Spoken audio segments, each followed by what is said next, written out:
welcome to my channel. You might have already seen me from me and my sister's channel, Sarah and Amy, but moving on, today I'm going to be showing you how to make a basic braid. So first, split it into 3 parts.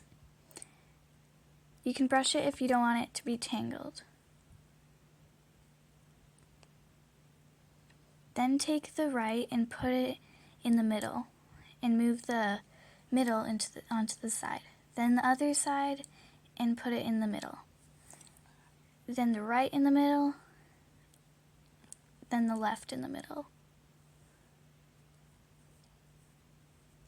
And then you continue going on like that.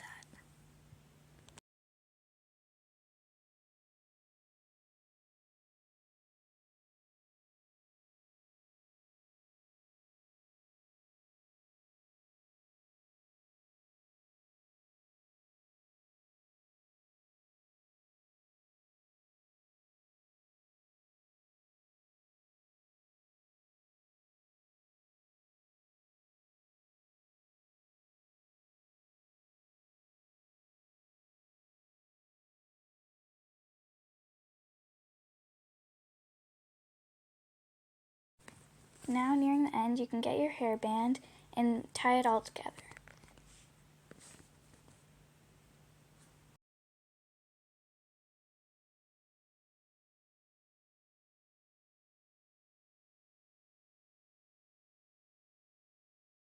And this is the end results.